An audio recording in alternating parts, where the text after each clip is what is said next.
भाजपचे आमदार किशोर जोरगेवार सर आपल्या सोबत आहे। जरांगे पाटील मुंबईत आंदोलन करणार आहे। भाजप कसं बघते आंदोलनाकडे? हे बघा, आंदोलन करण्यात ज्याचा त्याचा अधिकार आहे, परंतु जरांगे पाटलांनी जी आंदोलन करण्याची वेळ निवडलेली आहे ही काही योग्य नाही आहे। आणि त्यांचे आंदोलन केव्हा सुरू होतात? जेव्हा केव्हा निवडणुका सुरू झाल्या की त्यावेळेस ते आंदोलन करणं सुरू करतं। जेव्हा की मराठा समाजाला आरक्षण माननीय देवेंद्रजी फडणवीस साहेबांच्या नेतृत्वामध्ये मिळालेलं आहे आणि एकनाथ शिंदे साहेबांनी सुद्धा तीच भूमिका घेत आरक्षण दिलेलं आहे। ते आरक्षण कोर्टामध्ये टिकलं पाहिजे ही भूमिका आहे। आणि आता केवळ आणि केवळ देवेंद्रजी फडणवीस या राज्याला स्थिर सरकार दिले असल्यामुळे आणि एक राज्याला विकासाच्या पुढे जात असताना अशा प्रकारचं आंदोलन करून समाजामध्ये तेढ निर्माण करणं हा केवळ एकमेव उद्देश जरांगे साहेबांचा दिसतो। आणि त्यातल्या त्यात परवा तर त्यांनी कहर केला की देवेंद्रजींच्या आईंच्याबद्दल त्यांनी अपशब्द उद्गार काढले की महाराष्ट्राची संस्कृती नाही आहे। म्हणून महाराष्ट्रातला एक नागरिक म्हणून मला असंच वाटतं की ही जी वेळ आहे त्यांची आंदोलन करण्याची ही चुकीची आहे। महाराष्ट्राला अस्थिरतेकडे नेऊ नये हीच आमची सगळ्यांची विनंती सूचना असणार आहे। म्हणजे लोकांनी निवडून दिलेल्या सरकारला आम्ही उलथवून लावू असं बोलणं म्हणजे हे केवळ मूर्खपणाचं लक्षण आहे। लोकांचं सरकार कधी बदलते? ते निवडणुकांच्या माध्यमातून बदलते। ज्यावेळेस निवडणुका झाल्या त्यावेळेस जरांगे पाटलांचं जो ऑप्शन होतं त्यांनी आपली पार्टी बनवायची होती, निवडणुकीला सामोरं जायचं होतं आणि बहुमत घेऊन त्यांनी सत्तेत यायचं होतं। असं उलटवून अशी अराजकता फैलून पसरून काही सरकार उलटवता येते का? हे लोकशाही आहे, असं चालणार थोडी आहे। असं तणाव निर्माण होईल असं वाटत नाही मुंबईत या दिवसात, गणपतीच्या दिवसात? काही नाही आहे, त्यांच्यासोबत फार काही लोक नाही आहे।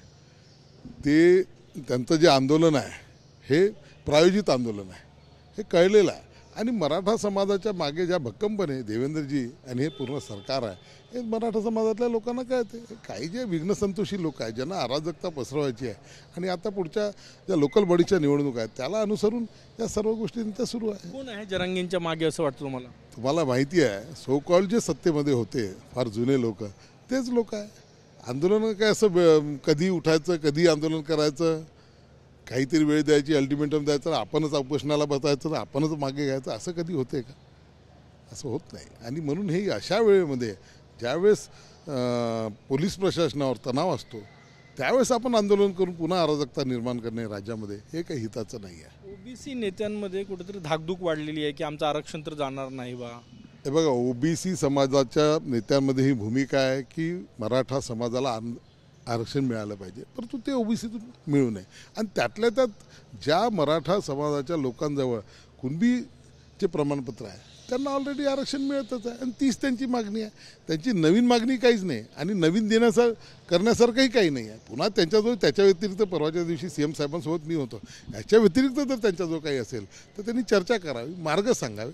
सरकार त्या गोष्टीला तयार आहे। सरकार जरांगेसोबत चर्चा करायला तयार आहे। चर्चा सुरू झाली का काय सांगा? नाही, अजून सरकार सोबत चर्चा काही सुरू झालेली नाही आहे। त्यांची जी भूमिका आहे ती भूमिका केवळ आंदोलन करायची, मीडियाला आपल्याकडे करायचं आणि काहीतरी मग अशा पद्धतीचं आहे। जर असतं त्यांच्याजवळ काही ठोस उपाय असेल, त्यांच्याजवळ काही गोष्टी करण्यासारख्या असेल तर ते सरकार करायला नेहमीच तयार आहे।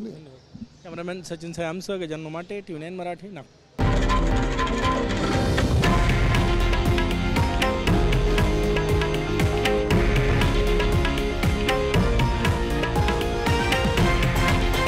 हे आहे देशातील नंबर 1 न्यूज नेटवर्क आणि आपण पाहत आहात TV9 मराठी, एकमेव।